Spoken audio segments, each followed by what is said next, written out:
Oke, assalamualaikum warahmatullahi wabarakatuh. Di sini saya akan menjelaskan tentang prosedur penelitian. Nah, sebelum kita beranjak ke materi yang lebih dalam tentang prosedur penelitian, kita juga harus mengetahui dulu tentang pengertian penelitian dan pengertian prosedur. Nah, yang pertama tentang pengertian penelitian. Pengertian penelitian adalah suatu proses, yaitu suatu rangkaian langkah-langkah yang dilakukan secara terencana dan sistematis guna mendapatkan pemecahan masalah atau mendapatkan jawaban terhadap pertanyaan-pertanyaan tertentu. Oke. Yang kedua yaitu tentang prosedur. Prosedur ini diartikan sebagai serangkaian aksi atau langkah-langkah yang spesifik, tindakan atau operasi yang harus dijalankan atau dieksekusi dengan cara yang baku atau yang sama agar selalu memperoleh hasil yang sama dari keadaan yang sama. Nah, dalam prosedur penelitian ini dibagi menjadi 3, yaitu yang pertama tahap perencanaan. Nah, tahap perencanaan yaitu tahap di mana sebuah penelitian itu dipersiapkan. Jadi, dalam tahap ini semua hal yang berhubungan dengan penelitian itu dipersiapkan. Misalkan pemilihan judul dan hipotesis. Oke, yang kedua tentang tahap pelaksanaan. Nah, tahap pelaksanaan ini yaitu merupakan sebuah tahap di mana sudah melakukan penelitian. Penelitian sudah dilaksanakan. Jadi kan tadi sudah merencanakan sebuah penelitian. Jadi tahap pelaksanaan ini kita melakukan suatu penelitian. Misalkan pengumpulan data, analisis data, dan penarikan kesimpulan. Oke, yang ketiga yaitu tahap penulisan. Tahap ini bisa dikatakan sebagai finishing karena di mana tahap ini semua tahap ini sudah dilaksanakan dari tahap perencanaan dan tahap pelaksanaan. Nah, tinggal tahap penulisan ini yaitu tentang merekap data yang sudah dilaksanakan, misalkan tahap perencanaan dan tahap pelaksanaan tadi. Oke. Nah, selain prosedur di atas, terdapat juga prosedur penelitian lainnya, yaitu yang pertama yaitu menemukan masalah atau mencari masalah. Tiap kerja atau tiap penelitian harus mempunyai masalah penelitian untuk dipecahkan.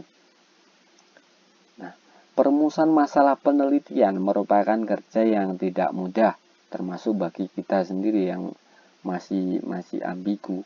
Dan penelitian yang ahli itu juga susah menemukan sebuah masalah. Jadi kita harus pandai-pandai di sini menemukan suatu variabel yang terikat dan menjadikan suatu tujuan kita nanti untuk melakukan suatu penelitian. Nah, penelitian diharap dapat memecahkan masalah yang ada. Jadi tujuan dari pemilihan serta perumusan masalah ini adalah yang pertama, ini mencari suatu dalam rangka pemuasan akademis seorang. Yang kedua, memuaskan perhatian serta keingintahuan seorang akan hal-hal yang baru. Yang ketiga, meletakkan dasar untuk memecahkan beberapa penemuan peneliti sebelumnya atau dasar untuk penelitian selanjutnya. Oke. Yang keempat, memenuhi keinginan sosial. Dan yang terakhir, menyediakan suatu yang bermanfaat. Oke, lanjut ke prosedur yang kedua, yaitu studi kepustakaan. Jadi studi kepustakaan ini adalah survei terhadap data yang telah tersedia. Nah, survei ini dapat dikerjakan setelah masalah penelitian dipilih atau dilakukan sebelum masalah dipilih. Jadi ini sebagai referensi kita sebelum melakukan sebuah penelitian. Kita juga harus melakukan studi kepustakaan. memilih referensi-referensi untuk data-data dari penelitian. Nah, teknik-teknik studi kepustakaan ini ada dua yang paling banyak dilakukan oleh peneliti-peneliti, yaitu membaca dan mengutip informasi,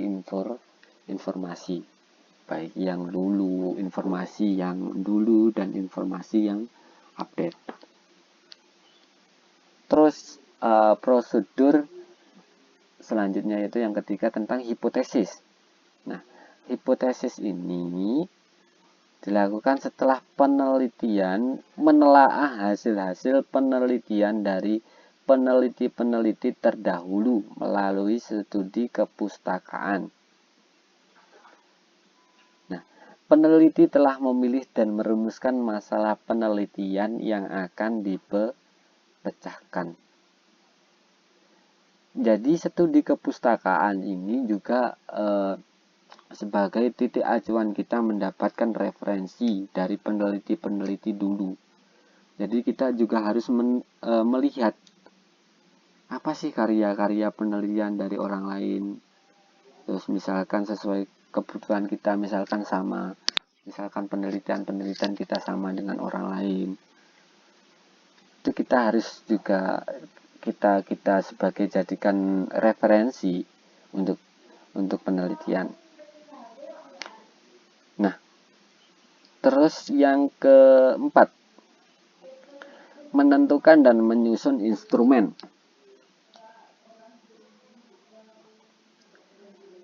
Instrumen penelitian ini merupakan alat bantu bagi peneliti untuk mengumpulkan data. Nah, kualitas instrumen ini akan menentukan kualitas data yang akan terkumpul. Dan instrumen sebagai alat pengumpul data-data harus betul-betul dirancang dan dibuat sebagai sedemikian rupa sehingga menghasilkan data-data empiris real, nyata sebagaimana adanya.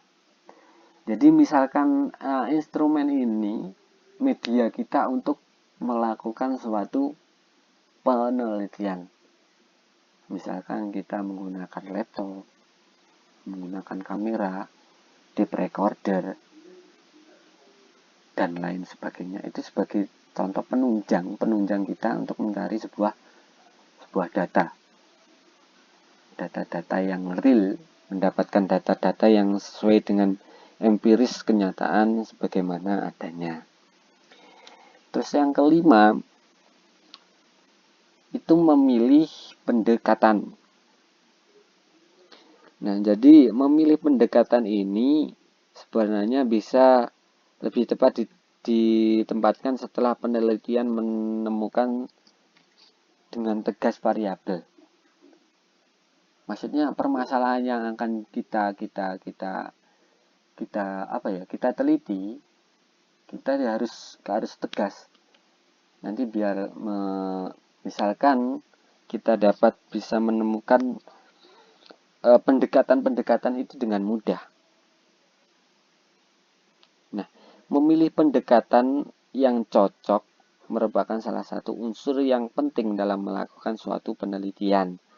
Nah, guna untuk menemukan pendekatan penelitian, maka kita terlebih dahulu harus mengetahui beberapa jenis pendekatan. Mengetahui dari kelebihan dan kekurangan masing-masing. Nah, pendekatan suatu penelitian ini ditentukan berdasarkan jenis penelitian yang akan kita lakukan. Jadi apa yang kita permasalahkan atau apa yang kita teliti tadi. Nah, gunanya memilih pendekatan ini yaitu menjawab perumusan masalah peneliti yang sudah ditetapkan. Peneliti memilih pendekatan penelitian. Pendekatan ini disesuaikan dengan kebutuhan pencarian jawaban atas pertanyaan penelitian perumusan masalah. Nah, perlu digarisbawahi ada 2 poin di sini. yaitu pendekatan ini disesuaikan dengan kebutuhan pencarian jawaban atas pertanyaan penelitian atau perumusan masalah. Terus yang kedua, gunanya pendekatan ini yaitu menjawab perumusan masalah penelitian yang sudah ditetapkan. Mungkin seperti itu. Oke, selanjutnya prosedur nomor 6 yaitu mengumpulkan data. Teknik mengumpulkan data merupakan langkah-langkah yang paling strategis dalam penelitian, karena tujuan utama dari penelitian adalah mendapatkan data. Nah, pengumpulan data adalah prosedur yang sistematis dan standar untuk memperoleh data yang diperlukan. Jadi kita juga harus jelas, mulai dari menemukan masalah, studi kepustakaan, hipotesis, menyusun hipotesis, menentukan dan menyusun instrumen, memilih pendekatan dan lain-lain, itu juga jelas datanya. Jadi ya biar lebih di sini mengumpulkan data ini harus sistematis dalam hal penelitian. Oke. Yang terakhir yaitu menyusun laporan. Nah, menyusun laporan penelitian ini menjadi salah satu bagian penting dalam penelitian. Hal ini menjadi mutlak karena melalui laporan ini ilmuwan atau peneliti dan masyarakat dapat memahami, menilai, dan mungkin menggunakan hasil penelitian melalui penelitian lanjutan. Nah, laporan penelitian agar dapat dipahami pembaca, penulisan harus memperhatikan persyaratan-persyaratan tertentu. Nah, penulisan laporan ilmiah atau penelitian berbeda dengan aturan jika kita menulis novel atau cerita sejarah. Syarat-syarat tersebut seperti menggunakan bahasa komunikatif. Jadi gimana ya? Ada interaksi antara pembaca dan penulis. Mengetahui untuk siapa laporan tersebut. Jadi dibuat dan diajukan. Yang selanjutnya menggambarkan langkah-langkah penelitian yang dilakukan serta adanya kejelasan dan kemampuan meyakinkan para pembaca.